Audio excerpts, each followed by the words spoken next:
স্বামী স্ত্রীর মধ্যে, যুবকরা এটা উপকৃত হবেন ইনশাআল্লাহ, স্বামী স্ত্রীর মধ্যে শুধুমাত্র ভালোবাসা পরিবার টিকানোর জন্য যথেষ্ট না।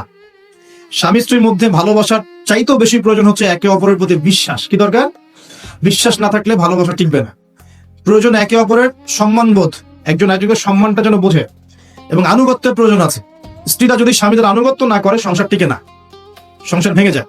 বিশ্বাস, আনুগত্য, ভক্তি, সম্মান, শ্রদ্ধা, এর সাথে যখন ভালোবাসা যুক্ত হবে তখন পরিবারটা ইনশাআল্লাহ জান্নাতি পরিবার। আর কিছু বলো তো আবার বলে দিতে পারে যে পরিবারকে আবার জান্নাতের সাথে তুলনা করে ফেললো। এটা কি পরিবারকে জান্নাতের সাথে তুলনা করে দিলাম? জান্নাতি পরিবার মানে কি? পরিবারের মধ্যে আপনি সুখে আছেন। কিছু মানুষ কথার রূপকথাও ধরতে পারে, এমনও কিছু মিন মাইন্ডেড মানুষ আমাদের সমাজে আছে, কথা সেন্টেন্সের রূপকথাও ধরার মতো জ্ঞান আল্লাহ পাক তাদেরকে দেন না। ইউসুফ আলাইহিস সালামকে ডাকছেন, ইউসুফ আলাইহিস সালাম সামনে আসলেন।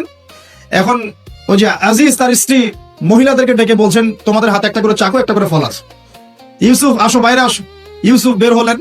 ইউসুফ আলাইহিস সালামকে দেখে এই মহিলাটা কি করেছিল? ওই ফল কাটতে গিয়ে হাত কেটে ফেলছে। হাত কেটে ইউসুফের দিকে তাকিয়ে তারা বলছে যে মা হাযা ইল্লা বাশারা, এটা তো মানুষ না, ইনি তো মনে হচ্ছে মালাকুন কারীম, একজন সম্মানিত ফেরেশতা। কি বলছেন মেয়েরা? এ তো মানুষ না, তো মনে হচ্ছে ফেরেশতা। এত সুদর্শন, এত সুন্দর মানুষ হয়। তো এখন এই মহিলাগুলো কি ইউসুফ আলাইহিস সালামকে ফেরেশতার সাথে তুলনা করলো? বুঝতে পারেন না কথা? এই মহিলাটা কি ইউসুফ আলাইহিস সালামকে ফেরেশতা বানাই দিল, না একটা উপমা দিয়েছে? আশ্চর্য একটা বিষয়। আপনি যদি মদিনায় যান, পরিবেশ দেখে বলেন মাশাআল্লাহ, একটা জান্নাতি পরিবেশ আছে, মানে কি আপনি মদিনা সমান সমান জান্নাত বানালেন?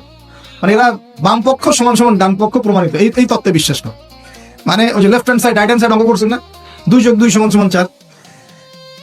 কি বলবো, কাশ্মীর একটা জায়গা আছে না, কাশ্মীর একটা রিনাউন্ড প্রবাদ হচ্ছে কাশ্মীরকে এই পৃথিবীর ভূস্বর্গ বলা হয়। শোনেন নাই? কাশ্মীরকে পৃথিবীর ভূস্বর্গ। তার মানে কি কাশ্মীর আর জান্নাত সমান সমান, কাশ্মীর সমান সমান জান্নাত? এখন আপনি ইন্তেকাল করলে, আমরা ইন্তেকাল করলে কবর হবে হয় জান্নাতের টুকরা, না হলে জাহান্নাম, জান্নাতের বাগান, না হলে জাহান্নামের গর্ত। এটা আছে না হাদিসে? কবর হবে হয় জান্নাতের বাগান, না হলে কি জাহান্নামের গর্ত। এখন একজন জান্নাতি মানুষ, মনে করেন একজন জান্নাতি মানুষ, আমরা যার ব্যাপারে জানি যে তিনি জান্নাত। যেমন এক্সাম্পল দিচ্ছি, নাম জানেন? সাহাবীর নাম শুনেছেন? মুআয বিন জাবাল রাদিয়াল্লাহু আনহু ইনশাআল্লাহ জান্নাতি না জাহান্নামী? ইনশাআল্লাহ জান্নাতি। এখন মাওলানা তারেক জামিল সাহেব, তিনি তার হাফিজাহুল্লাহ তার কবর জিয়ারত করতে গিয়েছেন এই কয়েকদিন আগের কথা। সেখানে গিয়ে তিনি বলছেন যে আমি কবরের সামনে দাঁড়িয়ে আমি দোয়া করতে শুরু করলাম, মিশকাম্বরের ঘ্রাণ পেতে শুরু করলাম। মাওলানা তারেক জামিল হুজুরের ভিডিও ক্লিপ আছে, দেখেন ইউটিউবে। তিনি বলছেন, এখন এই যে সাহাবী মুআয বিন জাবাল একজন জান্নাতি সাহাবী, তো তার মাকবারা থেকে যে মিশকাম্বরের ঘ্রাণ আসলে, এটা কি জাহান্নাম থেকে আসবে?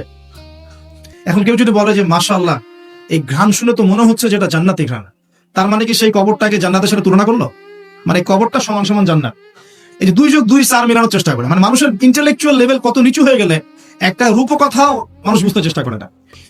আর এই সিলি একটা ইস্যুকে নিয়ে সারা অনলাইন গরম করে রাখে। ভাবখানা এমন যে ইসলামী খেলাফত কায়েম হয়ে গেছে, আর কোনো ইস্যুই বাকি নাই, এই একটা ইস্যুই বাকি আছে, এটা শেষ হলেই খতম, খালাস।